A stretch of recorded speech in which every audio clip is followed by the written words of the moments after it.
Salutations. Grand rising, morning, afternoon, evening, all that stuff.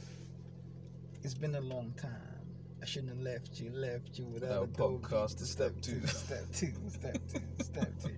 Alright, so, Ficky. Let's do this. Just cruising. Episode 20. Episode 20. Kevlar Kess, Dr. Love. Today, this 20 actually. Today is going to be a different one. Today's conversation is going to be about man. Not men, man. Just man in general. Just man. We're going to briefly talk about man today, and then the next time we're going to answer your questions, and your FAQs are going to come out. We're going to answer that. We'll reach on that. But obviously, I'm not going to I won't call out names. So those who send me questions, I'll just read them out, or I'll explain the whole answers to the question, because as it happens, one person has a question for me, but that one person that's the question, it's 10 other people that ask the same question too. So that's a kind of scenario where I don't have to call a person's name. When I answer a question, I'm answering a question for 10 of you, not just one person.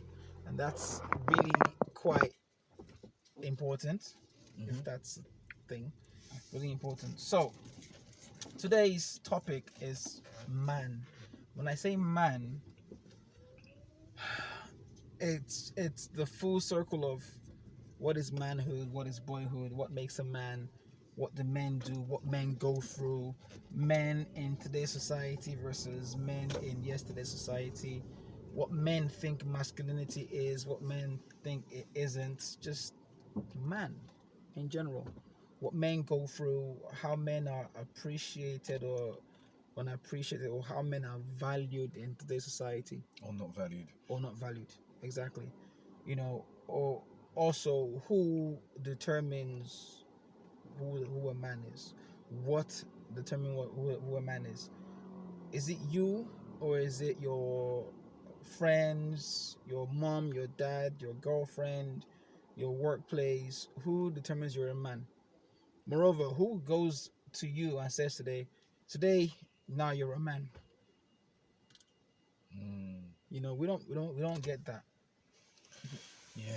Because for the female perspective, it's one of those things where once one starts to see the period, something goes, oh, now you are becoming a woman. If that makes sense. But we tend to not have our periods physical. It's not out there. Yeah, and there's no real clear rites of passage in a lot of there you go modern kind of cultures, right? So there you go. So today's society, we don't have that rite of passage, that bar mitzvah. I love that word, bar mitzvah, and I keep saying it all the time. But we don't have that. And I had this discussion with a friend of mine a couple of days back, actually, about why there are some men who all they ever do is chase women. All they ever do is chase women, chase chicks, and they're always looking for the next girl to score. No matter what happens, no matter how good their life is, they're always looking for the next girl to score. And this person used an example like Prince Harry doesn't do that, and I go, yeah, but Prince Harry had a different upbringing. Because what he saw as manhood or masculinity is on a personal level, it's a different thing to what those men saw. So not everyone is the same. Not everyone sees things in the same way. But example now, if I never had a positive group of male role models in my life, what would I do to look for men? I would go to the television. I would go to magazines. I would go to movies. I would go to porn. to look for a sort of adult, figure that I can adapt to or adopt as a role model. Now, in my infant mind, I don't know what's better. I cannot direct myself and go, okay, this is a better option for me now. I can't tell that. But what I see in my infant mind is, oh, this person looks like a man. This person acts like a man. And what this person does makes him acceptable in this society. So for me to want to be a part of that society, I want to start to act that way, because something in my head tells me that that's what makes me a man. So if the first act of me, if my first act of masculinity was me watching a man have sex with a woman, right? What I would now think of is, oh, the art of doing that task is what makes me a man. So what I'm going to spend my adult years doing is chasing women, because in chasing women and scoring and having sex, I will start thinking that task is what makes me a man. And the more women I sleep with, the more of a man I think I am. This is why you see or hear a lot of guys go, oh, I have blah, blah, blah, this many women. Body count. Now you're thinking, oh yeah, this happens because what women are looking for in men is experience, not necessarily sexual experience, life experience. That makes sense. So if you know how to make bricks, you know how to build this, you know how to do something, you have experience. If you know how to just do the basic things, that's experience. That's one major thing that is being looked at in men, because men in society are more favored when they're more experienced. That's definitely makes sense, right? But when you put experience in one category of just sex, because of the whole spectrum, all you saw was that one thing, you now assume that that's the one thing that makes you a man. So you might get the best job, you might get so much money, you might do all these things, you might have so much to have, but in the back of your head, that's what makes you a man, is your body count. So what happens now is, say you have a great job, but then you don't like Lamborghinis, but you've heard that women like Lamborghinis. What would you do? You would buy Lamborghinis because you think that having a Lamborghini would get you more women.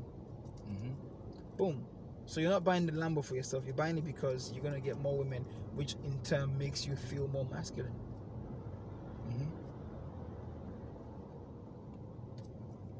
Crazy, right?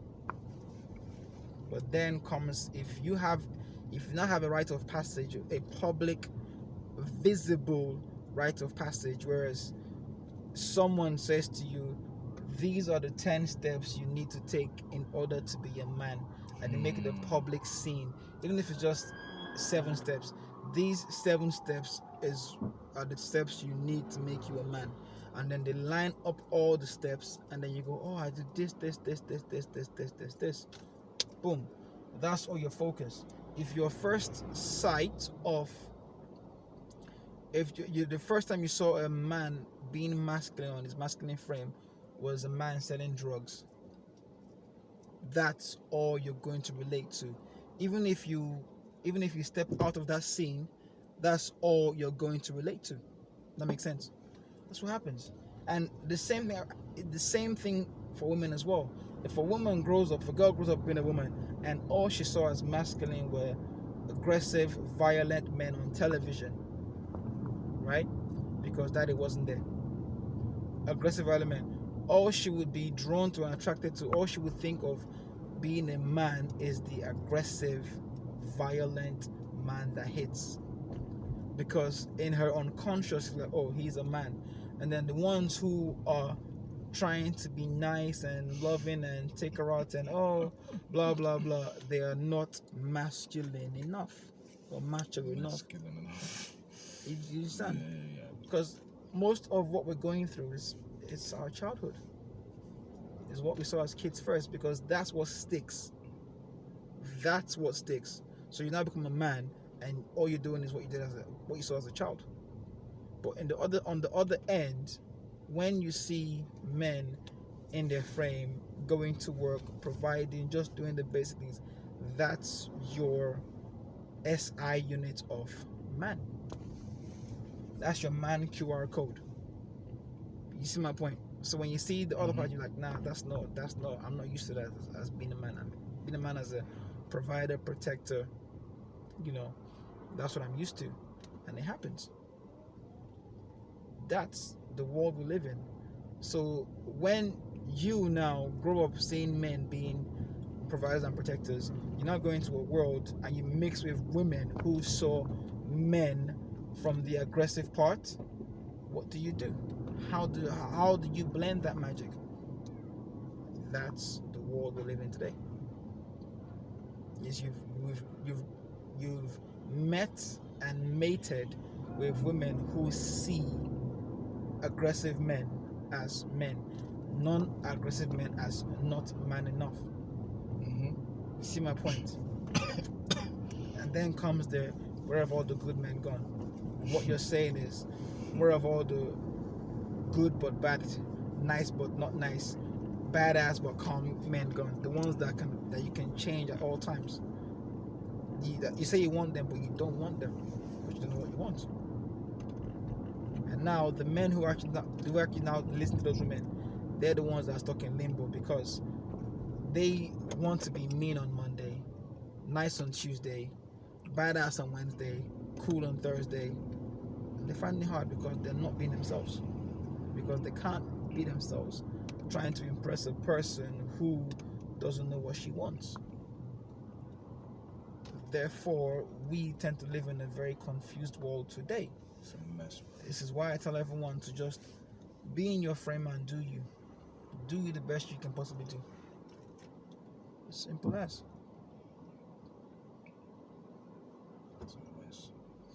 It's not a mess. It's a good day. It's awesome. These things happen. It's knowing how to read cues, if that makes sense. I think a big part of it too, as you said, in terms of staying in your frame, yes, is knowing who you are and what you want. Yes. Because let's say, for example, let's say you want to have a good relationship with a woman, you want to have a family, you want to have kids, like that's really what you want. If you're sort of pretending to be some bad boy, you're going against your real nature anyway. And I think what happens sometimes, I've seen this with certain guys, where they were nice to women and got shot down or just ignored or just treated badly, and it ends up turning them bitter, where they actually stop even liking women, because their illusions of who they expected women to be, or the experiences they expected to have, didn't happen. And so some of these men end up becoming quite bitter, and then just being kind of like, this is how it is. And then they with that sort of misogyny, they will even actually have more of a body count, as you put it, because there are women that are attracted to that. They're attracted to guys that treat them badly. But yeah, I see some guys definitely kind of lose themselves in that. Like they lose faith, or they lose hope, or whatever the word is, but they lose belief in the idea that they can have a decent, happy relationship. Right. Let me interject. You will like this. It's deeper than everything, because here's how it starts with. The girls who turn those boys down, they're young. Here's why I said they're young. Now, when you were 10, you thought you knew everything. Right? When you were 15, you thought you knew everything. and then you look back when you're 10, you're like, I was so stupid then. When you were 20, you thought you knew everything, and then you looked at yourself when you're 15 and you said, what? I was so stupid then. You see my point? Go on. You get to 25, you think you know everything. You look at 20, you be like, I was so stupid then. At every stage in your life, for some reason you think you know everything. But then 5 years ago, you were so stupid. That means right now you're stupid and you don't know it. Exactly. Because in 5 years' time, you'll be just a bit less stupid. Does that make sense to you? Go on. I want to see you unpack this. I think I know where you're going, but go on. Now, you just hear me out. Okay. Focus. We're here. Focus. We're here. Right. Now, the ones who were 20 and thought they knew everything were stupid, the women, let those boys at 20 down, right? Now, at 25, that girl is like, I shouldn't have let him down that way. At that time, I didn't know any better. Here's why I'm saying this. Go on. Women don't know that men have feelings. Let me say that again. Women don't know that men have feelings. Do you know why? Because it's a bold ass statement with chest, with Kev's chest. Because men don't express their feelings the way women do. So women don't know that men have feelings because they hear feelings like the way they feel. Men feel differently. And when men's feelings are hurt or not heard properly, they hurt. And when men hurt, they go into a place of, you know what? I'm just going to be cold. Men hurt. I think we internalize it. That's where you're going with it, right? Whereas a woman will express her feelings more so, and she's got free reign and the expectation to do that anyway, whereas the men tend to internalize that stuff. Yes, because she's used to it. Because one thing you don't want to hear when you're being hurt is to be hurt more, because it hurts more, right? Generally, when women externalize their hurts, everyone goes, oh God, babe, no, men ain't shit anyway, They get compensation. When men start to express how they feel and their hurt, they get shut down. They get hurt more. So what do they do in self-defense? Internalize it. And then they go to a circle where other men internalize as well. And it becomes a repeat of hurt. So this one says, oh, this girl did blah, blah, blah to me. And everyone goes, oh yeah, I feel the same as well. And then comes the echo chamber of hurt. People do feel. But what you don't do when someone is hurting is to try to abuse them more or ignore their hurt. It only makes their hurt worse. And again, they internalize the hurt. And it comes out in a different expression tomorrow in a different way. But it happens. So that's the thing, is that I tell women this: be careful how you reject a man. There's no written book way, but be aware and alert that that person has feelings too. Because the women I talk to, right, don't understand this because they don't chase men. Men chase them. Yes, they didn't experience rejection. They don't know rejection. Yeah. So it's that whole, oh yeah, but why a guy is chasing like 10 girls and blah blah blah. So here's what it is. Let me tell you. If a guy chases one girl and she rejects him, no matter how small the rejection is, that's hurt. When he chases the second girl and the next girl rejects him, he's hurting more. So there's now one more layer on that hurt. When he chases the third girl and he still gets rejected, there's now an extra layer on that hurt layer. And every time a man gets rejected or hurt, do you know what's going through his head? I'm not good enough. He's thinking, I'm not good enough for this person to even want to be get to know me, that's how he feels. People don't realize, and this is the thing, you don't realize this. When men get rejected, they go in there, and even men don't know this. Something in their head says to them, hold on, is it because I'm this? So what you're saying to me is, me being my natural self, I'm not good enough for you. Meanwhile, that girl at that age in her life, she's still stupid. Does that make sense? Because her taste at 20, her taste at 25, her taste at 30 is different. At 25, it's different. Because when you were 20, you thought you knew everything. When you get to 25, you're like, oh, man, I was so stupid then. When you're 30, same thing. So that hurt continues. And the guys who get hurt don't actually think about it this way. Like, hold up. That woman back then didn't know any better. She was very, very reactive and could not even, spell her own name. You're being rejected by someone, some dumbass. You see my point? Mm-hmm. Who does not even know what's good for her.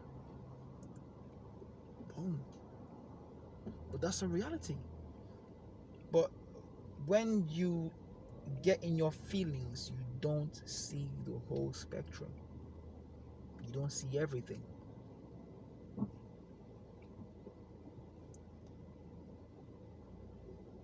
think one of the things that I find somewhat baffling, and baffling, challenging, I guess, is how women can be so in tune with their own feelings, and maybe it goes to what you were just saying about them not understanding how men feel and experience.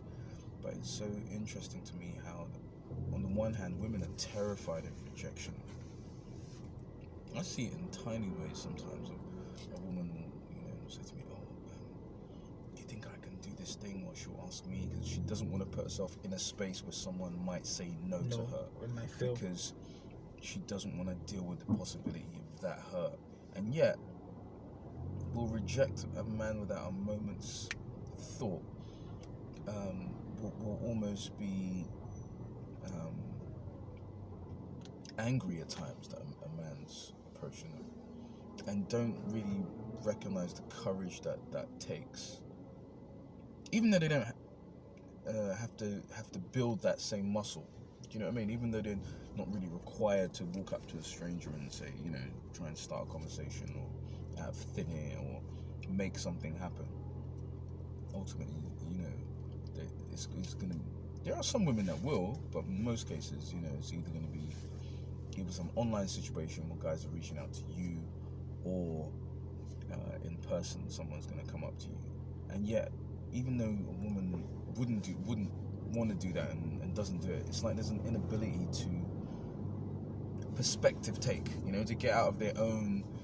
But it goes back to the emotional thing, I guess, because once, like you said, once you're in your emotions, you're thinking like first person singular perspective, right? You're not. Yes. You don't have that bird's eye view to go, okay, what he's done there? How does it look from his perspective? How does he feel? How could that have went? How could he take it if I said this? How could, you know what I mean? That ability to perspective take. It just, at times, it does baffle me, because even in my own relationships with women,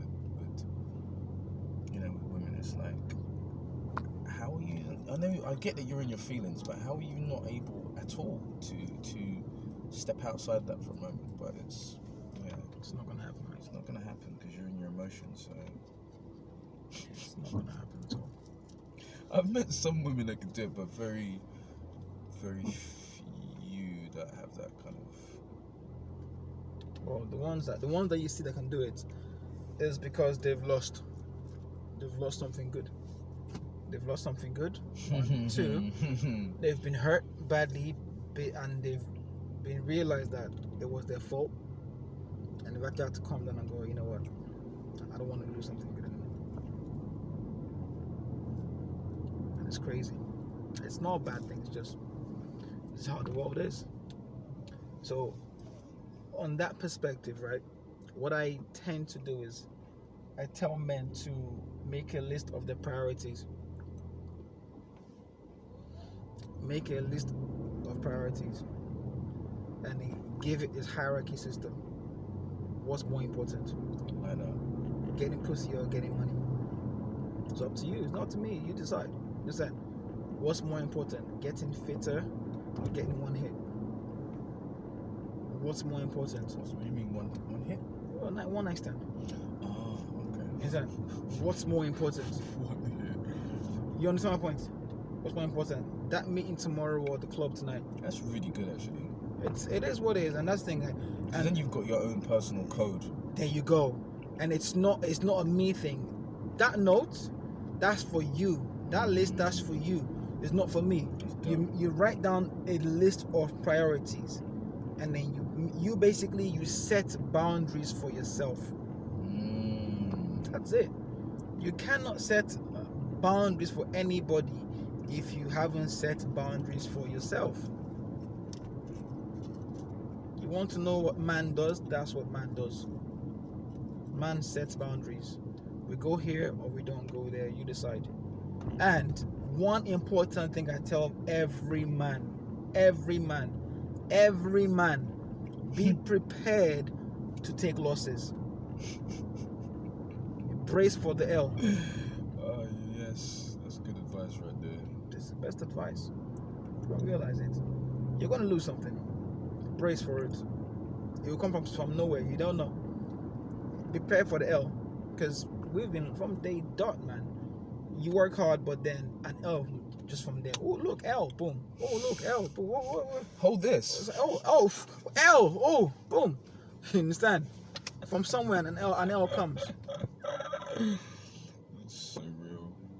L's from rejection, being told no, you don't get the promotion. It's like you get L's a lot. You want some, you don't get some. That's an L. Some what now?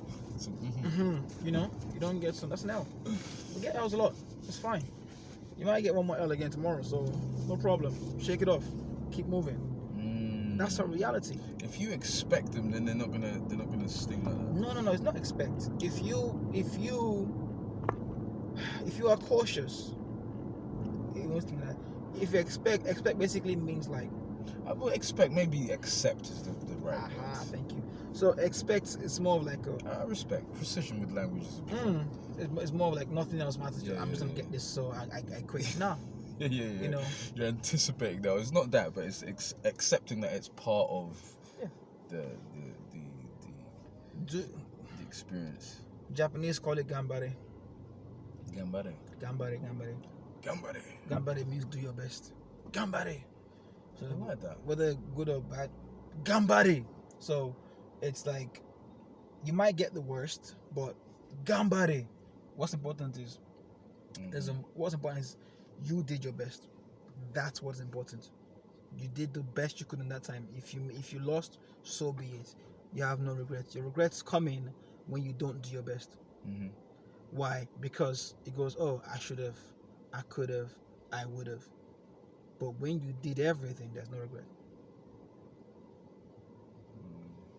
Boom.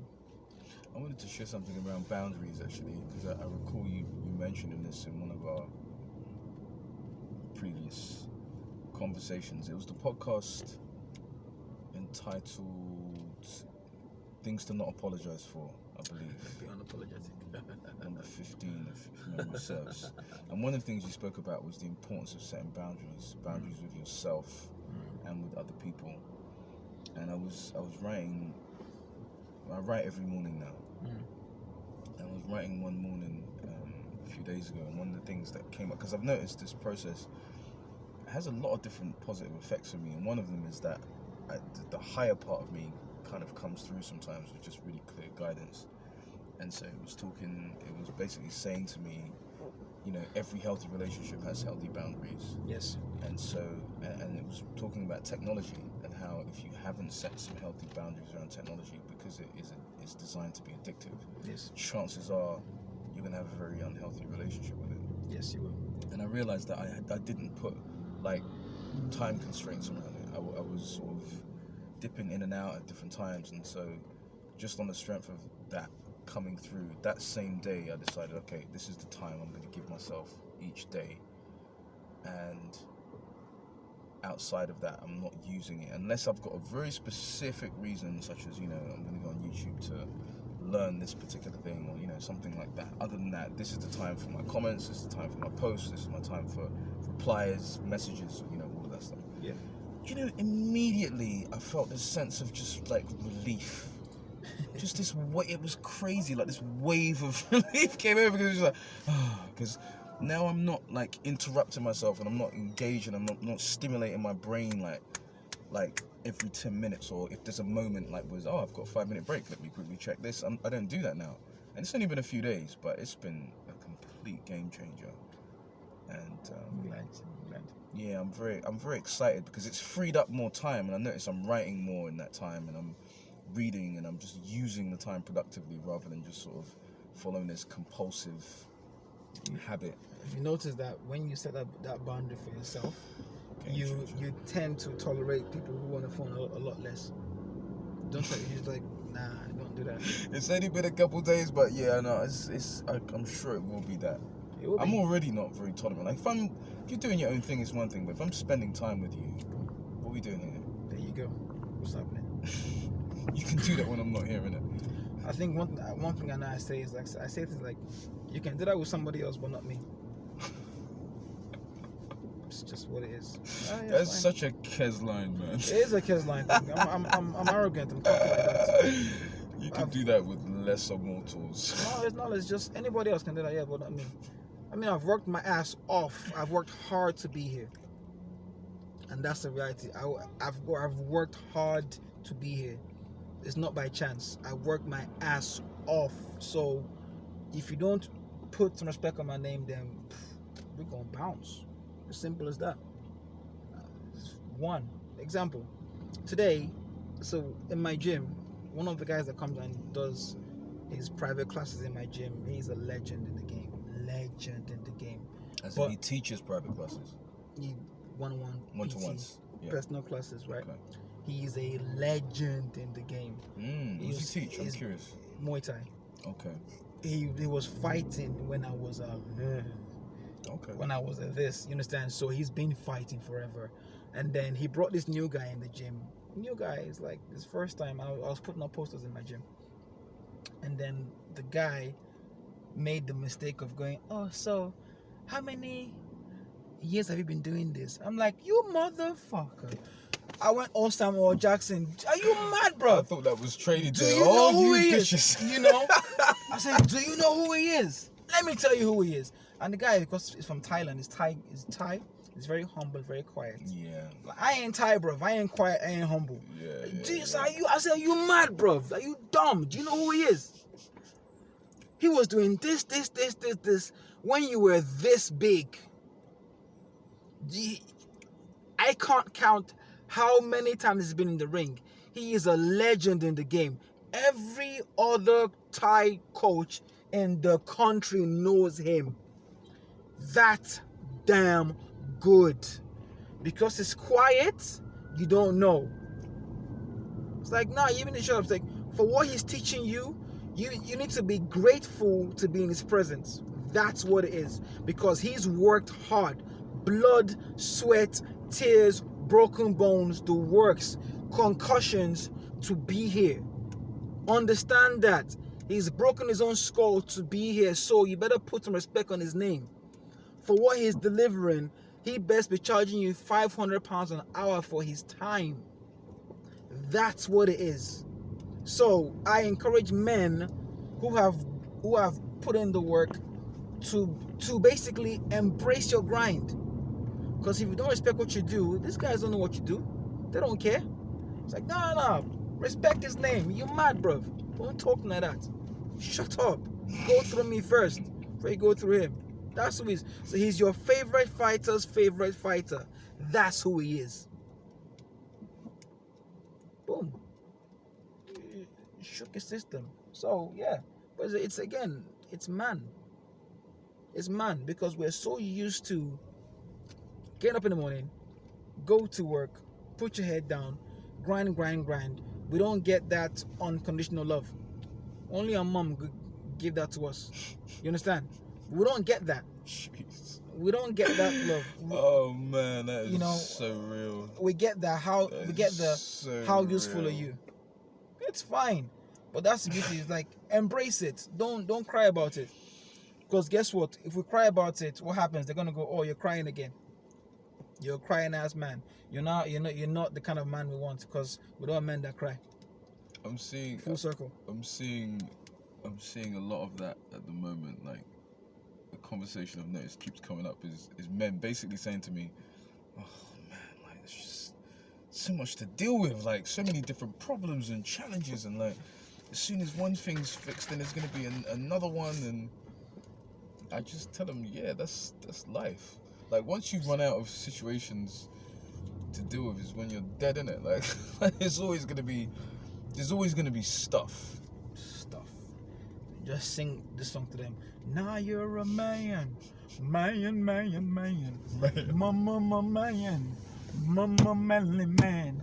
Now you're a man. Man. You're a man. Ribby, yeah. Yeah. Oh my yeah. days. Mama, manly man. Mama, man. Man. Mama, man. You're a man. Yes, it. Cry about it. You can't cry. If crying helps it, then good. If your job was to cry and get paid, you can't cry. If you can't, forget about it. Get back to work. You are what we call a grunt soldier. You're a grunt. You're a grunt. Embrace the grunt. And you know what? Being a grunt is great. Because it's the grunts that get the wheels turning. If there were no grunts, you wouldn't have your toilet paper, your light, your flushing toilets, your water. You wouldn't have that. Grunt work is good work. It's great work. We are the servicemen. We are the grunts. It is what it is. We get the job done. So you can lie down there and be uncomfortable and be ungrateful and go, "Oh no, yeah, good." When you can afford to be uncomfortable, not uncomfortable. What's the word? When you can afford to be ungrateful, you're in a good place. That's the thing, you know. When you can afford, I'm telling you, It's a luxury, innit? it's a luxury. When you can afford to be ungrateful, you're in a good place. When you can afford to go, oh, I don't like the way this food tastes. Oh, okay. Bin it and buy a new one. You're lucky. Do you know what? I do see some of that, and You're lucky. it's funny. You're in a good place. It's funny to watch because you'll be, well, not you, but sometimes I'll be in a place which is beautiful, and someone will come up to you and they'll say something like, "Oh, do you have any grapefruit gin?" And you'll say, "Oh, well, we actually haven't got a grapefruit gin," and they look at you like, "Oh." Like it's your fault. Like, what an It's your inconvenience. You know, And you don't have this. how dare you not have my favorite drink? And I'm thinking, this is not a real problem, man. It's not. But someone said to me today that my silence is loud. So yeah, it's true. I give the look. You give them the look. The look, just I do too. like, because that look tells like,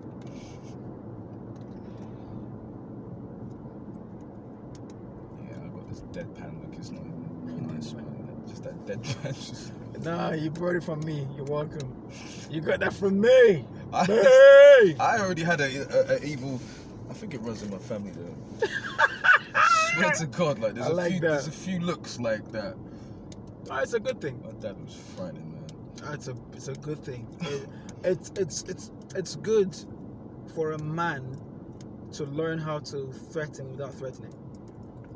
It's very important. And this is the whole threat thing.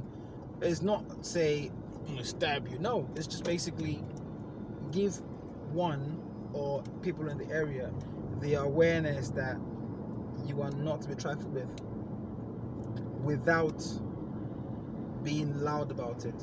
If that makes sense. So how you do that for yourself, you tell me. I'm not telling you about that. You tell me. But one tip is your frame. Is your frame. Recognizing your frame. You're talking about physically. Your physical, as a man, your physical frame. And I don't mean walking around topless. No, I mean your posture, Your carriage. how you carry yourself, understanding that 80% of language is body language, and understanding the animal kingdom as well, the hunted and hunters. I've always said this. People look at you from afar and they can tell you have confidence. It's how you walk. It's how you move. If you are constantly like the white rabbit in Alice in Wonderland, I'm late, rushing, you look like prey. You look weak.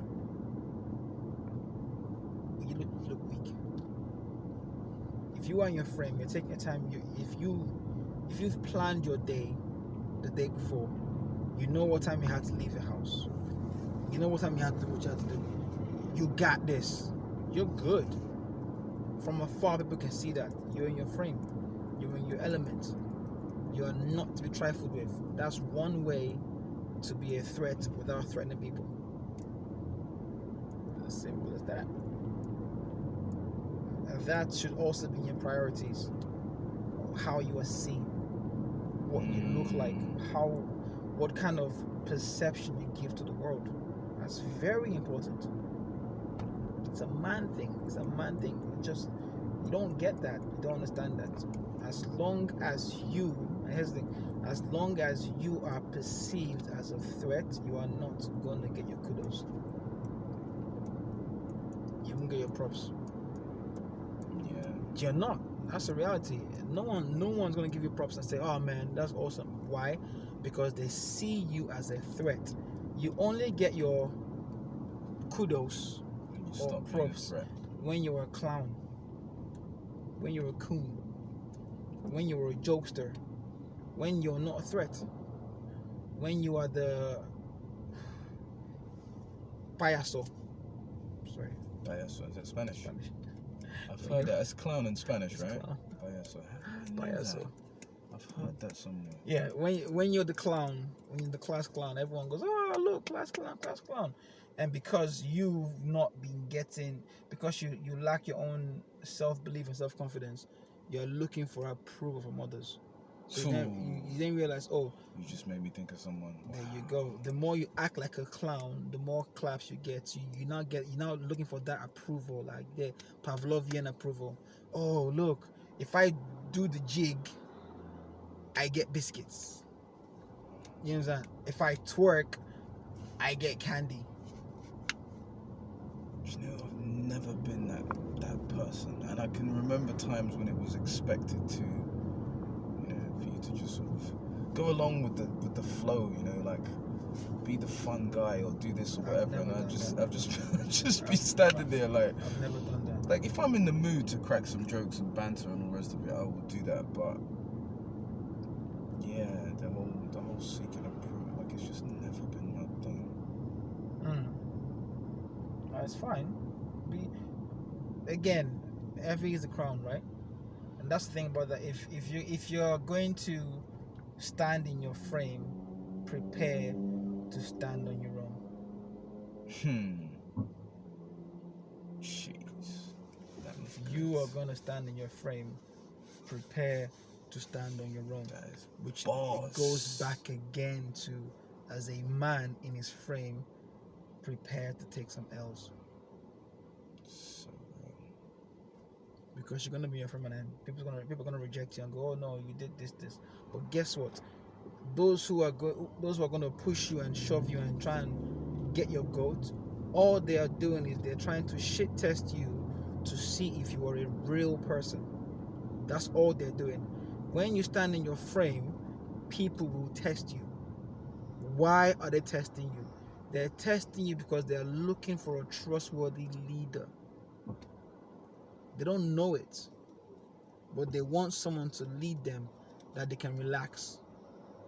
They want someone that takes the mantle while they're at home and resting. So in order to trust you, they're going to put you in scenarios that are uncomfortable or that they deem worthy. But when you don't work, when it doesn't work on you, when you are stoic and different in your frame, when you are strong about yourself, they then realize, oh snap, he's a real one. And then they relax. This is why men get shit tested a lot. This is why captains, this is why leaders, this is why governors get shit tested a lot. Because those who are beneath are unsure about their level of leadership. So they are trying consistently to see is this person a good leader? That's it. The moment they go, oh, they're in their frame, they're awesome, they stand their ground, that's it. They've now stopped shit testing you. But it's also, again, one reason why, if you notice, a lot of men get shit tested. A lot of men. For no reason. You just there man your business on a Wednesday, and then just random nonsense. You're like, what I do? Yeah. You're being tested. You are consistent, yeah. However, in my experience, that testing is much less if you're demonstrating leadership on a certain level. Clap for Jesus! Okay.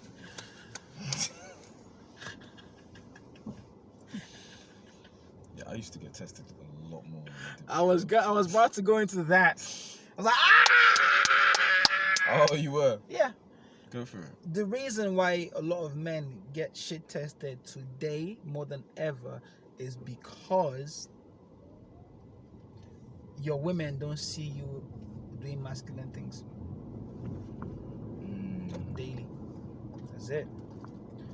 A lot of men then they every day they went and say, oh, babe, I'm just gonna go and fight a mammoth.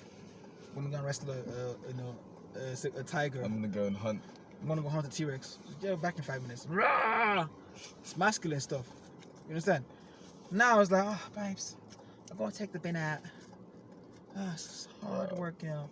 Oh, babes, it rained on my shoes. Oh my God. We've been too civilized. Yeah.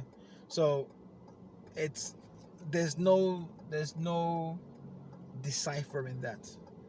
There's no difference in that. It's like, I can do what you do. What makes you what makes you a good leader? Exactly it. You understand? This is exactly You just did that. I can do that. What makes you a good leader? Sometimes I see a woman talking to a man, right, but just so like disrespectfully, and I'm looking and I'm thinking, you realize that physically he could just kill you, right? No, she doesn't. But she doesn't. There's no threat. Because we've like modern. I remember Jordan Peterson said this.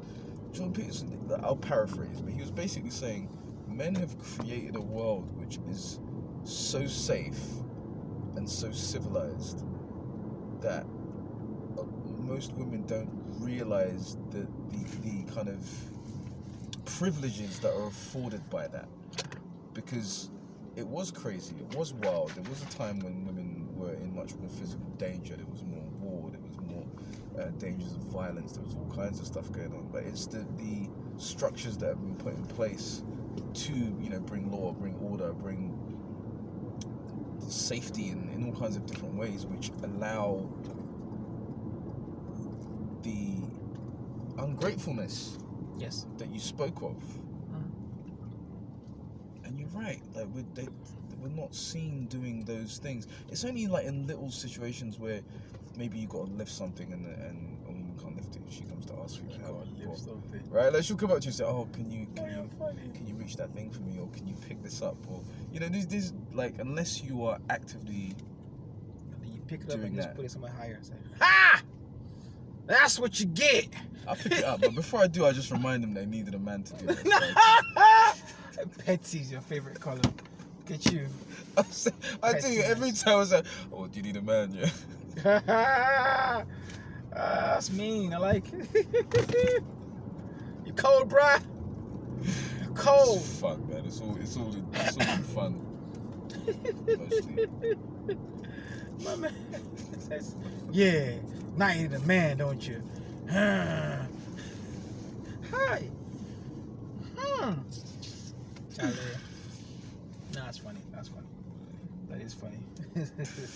No, no. So yeah, today's men that get crap tested a lot is because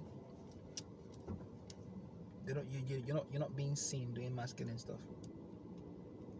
That's it.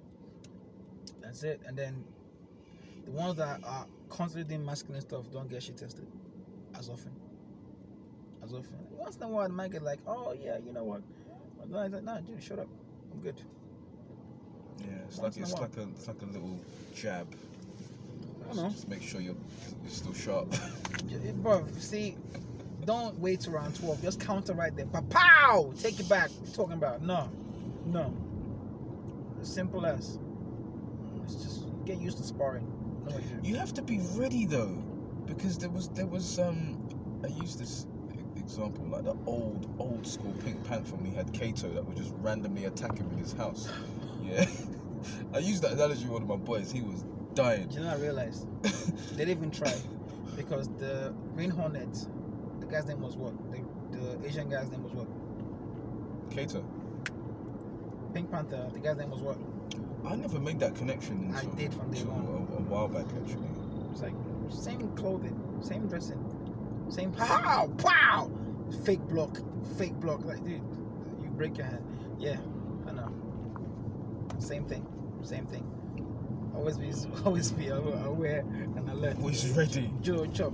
Because there's been some times where I haven't been ready, bro, and it's just like, it's like body shot. Okay. It's fine. Okay. So Alright. here's You got me. Here's the why though. Here's one thing I've realized this.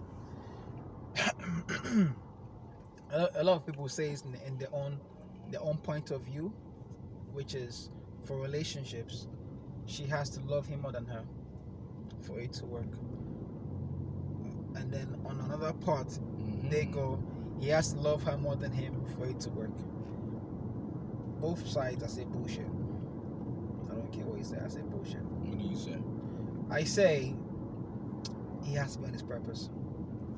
For it to work. No, just don't worry about that. Focus. If you're on your purpose, it doesn't even matter if it works or There not. you go. Focus on your money, on your purpose, on your ground, your legacy. That's it. What's your legacy? Again, it goes back down to your priorities, right? You wrote that shit down, didn't you? Didn't you? Exactly. Now that you've written that, brings it back. there you go. Phase 2 now is, okay, priorities. Now, this is your main focus. Focus, you go boom, boom, boom. Now that you've got that, you start building on those priorities, which now build your legacy. That's your purpose. That's your focus. When that's your focus, you ain't chasing tail. You're not worrying about, oh, does she love me? Bruv, are you mad? What's wrong with you? Eh? What's wrong with you? What, you see my point? Like, what is wrong with you? Eh? In that context, that makes no sense. It makes no sense. If you are consistently on your grind, guess what? As a man, you are never going to be appreciated. Embrace that from day. But keep going. After you're dead, then they appreciate you. This is why you have to, I'm telling you, for you to be appreciated, you have to be arrogant and cocky. And you have to stand and say, I did this. Yeah, because no one's going to give what? you the props Everybody yourself. knows what you did. But They're not going to give you props. You have got to learn to be Diet Kanye West. Yeah, listen to me. Kanye West. They ain't heard me. I get it. Kanye West with less sugar. Be cocky. Just enough cocky. He said, nah, fuck that. I did this. What have you done? You do that, you get your props. Or when you die, you get your props. You choose. Me, I know I'm doing. I've told you already. I've done it. As simple as. I see it. As a man, you are never going to get your props because you are looking for someone to give you props. You give you props. Your props. Bro, preaching. Internal locus of control. Yeah. You give you props. Self-esteem, self-validation. Fuck's sake. I was working yesterday and like at one point someone came up to me and they were like, oh, you've been smashing it with like, because nowadays most places are like, card only, right? So once upon a time, you'd be getting tips in cash. Yes. And now it's all card, right? Back now in the day when I was night, young, I'm not a kid anymore. All night tips are coming through. Tips. One guy was giving me like a £5 tip every time he came up. And towards the end, one of the managers came over and he's like, "Man, you've been killing it on the tips." I said, "I have, innit?" He said, "Yeah." I said, guys, I'm not just walking around in a nice hat. Like, I work. You know what I mean? And he started laughing because he's never worked with me before. Yes. But you're right. Like, people don't give you that. Because you're out there looking for it. Nah, it's yours. It's my props. Own that shit. I don't need someone to say, some people go, "Oh, Cash, you've done this. Yeah, no, I did it myself. I was there." It was like, "No, I did it myself. I didn't need you to tell me that. I know that already." Yeah, that's the good. Yes, I was there when I did it. I'm an adult. Didn't happen I know what I did. By accident. And not by chance or by luck. I did that. Exactly it. Own your props. You are not, as long as you are in your element and frame, you are not going to get your props from anybody. It's, and like I was talking to one of the guys yesterday and I was saying, people have certain expectations, right? So let's say someone pays you for a product or a service and whatever it is, like they buy something from you, right? Yep. Whether they spend £5 or they spend 5,000, yes, right, they're expecting service or delivery to the level of what they've given you. Muchas gracias. Thank you very much. Yes. Whatever you do beyond that level of expectation, there you go. Now it's like, okay, it's like, oh shit, I gave you 5,000, but now you're giving me 6,000, 7,000, 8,000 level. Wow. There you go. That's when you get the reward for that, and that's when it's recognized. And what I realize is most people, they don't even reach the level of what's being paid for. Do you know what I mean? Or maybe they barely meet it, right? They're just doing the bare minimum. And that mindset I find is really powerful. That's then that's where you market is creative. That's where you have opportunity to be better than them. If I'm in the market where my competitors, well, actually I don't have any competitors. My competitors are doing things a certain way, and they're meant to do it this way. I'm doing this. That's my go-to standard level of this. This is what it is. I don't care. I see what they do and I go, nah, bro, I'm doing this. I'm better than you. I'm doing this. That's it. I'm better than you. I'm doing That's this. your mindset with your competitors. That's just my mindset. I'm better than you. That's hard. If you don't have the mindset, you come to my shoes, mate. Simple. I'm not you. I'm better than you. No, different. It's different. But it's the mental. You set the mind that way. You start that way. You're good. You go. The thing is with that, on the one hand, okay, so some people will hear that and be like, "Oh, that's just arrogant. That's just ego." However, let me land. However, you've now put a certain pressure on yourself because now you have to live up to that thing and that identity, right? Otherwise, you're just someone talking shit. It's genius. Circle. It's genius. Diet Kanye West. I get it. Less sugar. It takes balls though to put yourself in that space and be like, yeah, I'm gonna be that motherfucker. Look, he's checking him. Like,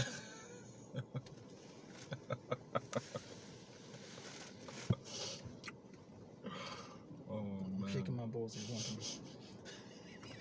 Fuck.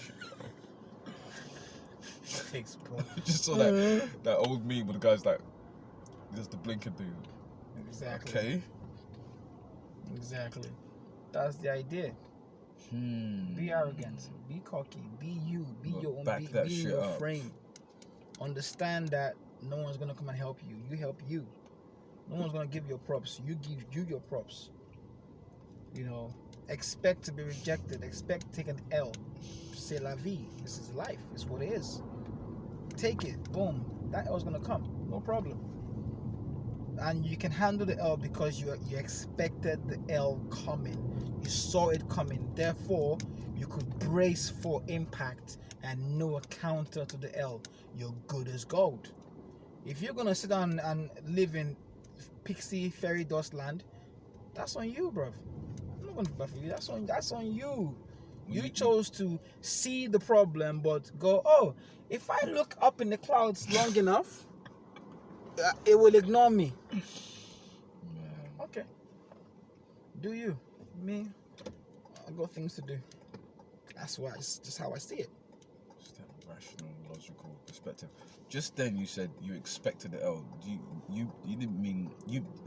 Did you mean in the context of you weighed it up and looked at the possibilities of A, B, C, D, E happening, and then prepared contingencies for if. For every scenario, Yeah. pros and cons. Every scenario, pros and cons. So you want to picture every possible ending for every scenario. Man could have just said yes, but No, because for me it's yes, but to teach the young men, Okay. they need to know the why. You know the why already. They need to know the why. The why is that simple. For every possible scenario, you have to look at everything. For everything happening, okay, what if this happens this way? This. What's the end product of this? In 2 years, 4 years, 10 years, this. So now when you visualized it, you understand it. So even if it doesn't happen, cool, you move on. If it happens, cool, you move on. Regardless, you move on. Contingencies come in. You play something, you go, okay, this happens this way, no problem. That happens that way, no problem. We still go now. We still roll. We still go on. This is the game. This is just what we go through. This is the life we live. We embrace it. We're good.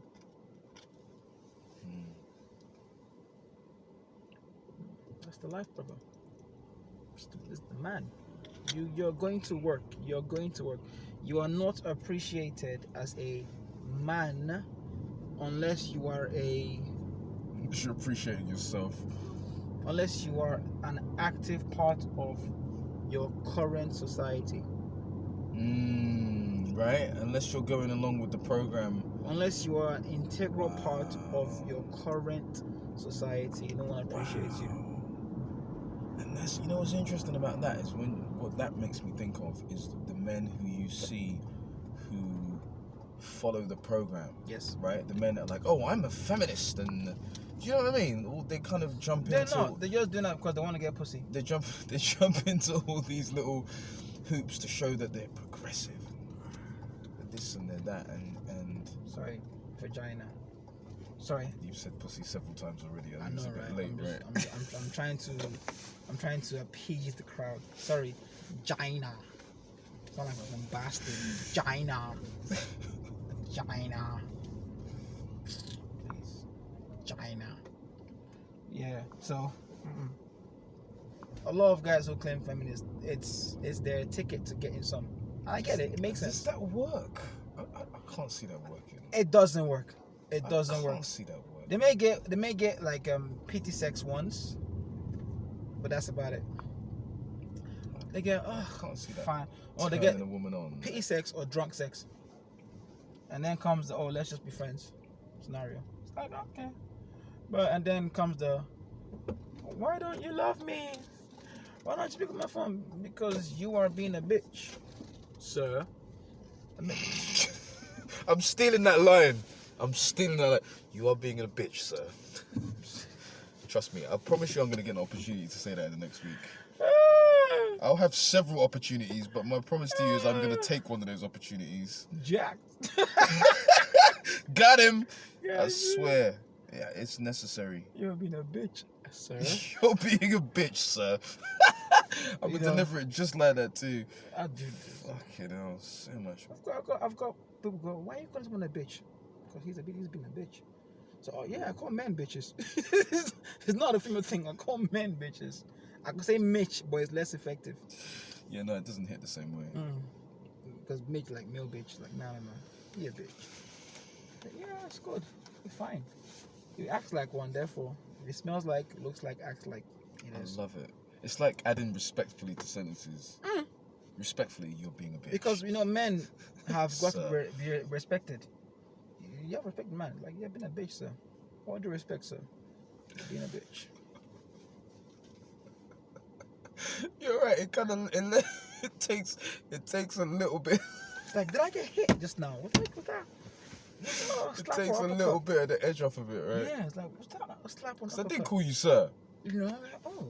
I tasted bloody. But it's like that. Yeah, man. I'm writing that one down. Because if I say no offense, no, don't say no offense. Just go with it. Just ride with it. Because when you say no offense, you know it's gonna be offensive. I'm writing that one down. I swear to God, I'm writing it down. I'm gonna use that in the next week. Please use it. That's my promise to you, because there will be opportunities. You're being a bitch, sir. Ooh. I just It's like, ooh. It's like flirt. Oh, God, that line. And what else did you say today? If you stand in your frame, be prepared to stand alone. Those are two of the bars from today. Being ready. It's not a bad thing, and that's the thing. People fear solitude. It's fine. A lot of humans like this whole animal analogy. Oh, I'm a lion. Oh, I'm a wolf. Okay, cool. Now think about it. This is the analogy, right? Prey move in herds. Predators not so much. They have their pack, but then you often see predators solo. Yes. You see bears solo. Boom. Eagles solo. Especially the best predators, right? Bro, the best don't need the whole team. Like, no, we got this. I know what I'm doing. I've done it before. Boom. They hunt. You know, it's beautiful. I'm just gonna send a quick message. Sorry. That's all right, brother. That's all right. But yeah, we're done. Masculinity is hard these days. But again, choose your heart. You choose. You decide. What you want to do, what you don't want to do is totally up to you. Me, I'm doing me. If you have questions, you ask me, and I will answer questions for you next time. Simple as that. We will, actually. We'll answer next time.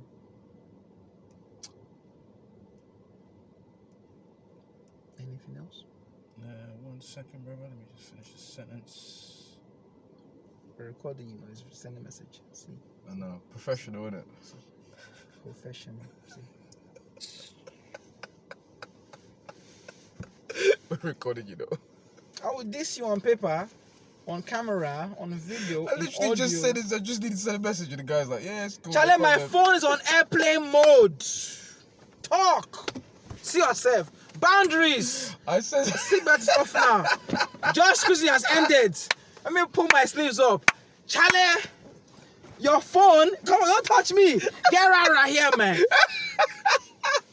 "Get out of here." Okay, the thing is, I did before we agreed to today. The thing is, I gave my word. Danger Mouse and Penfold, bruv. You hear this? It's like, so DM. No, too late. You don't fuck up. You are. In fact, oh Jesus. I said I'd be available for that call. That's the thing. So I just wanted to respond quickly. I gave my word before I gave my word I was gonna be here, innit? I didn't realize we'd be finishing at 5. I thought maybe These two timing. I'd get out like Quick jiving. 4:30. Stumble hiving. Won't happen again.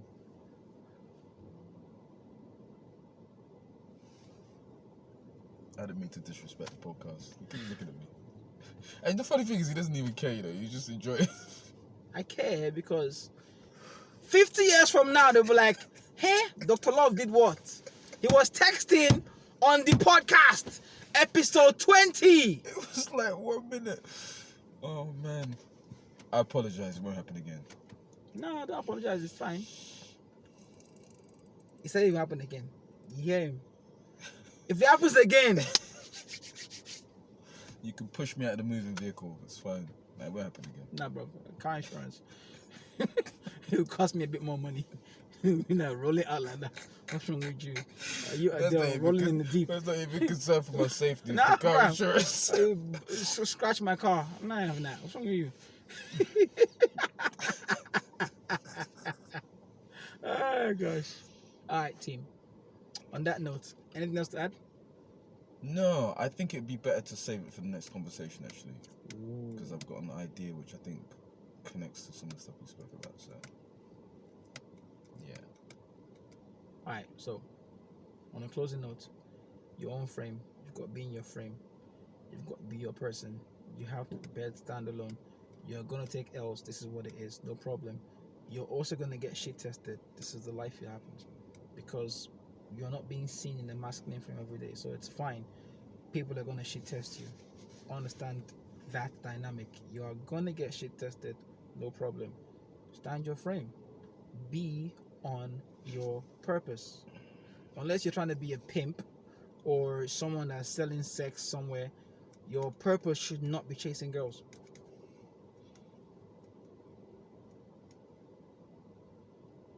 Very good. On that note, episode 20 ended with him texting somebody. It wasn't me. At your age. At your age. At your stage. Anyways, it's been don't leave me hanging, bro. What's wrong with you?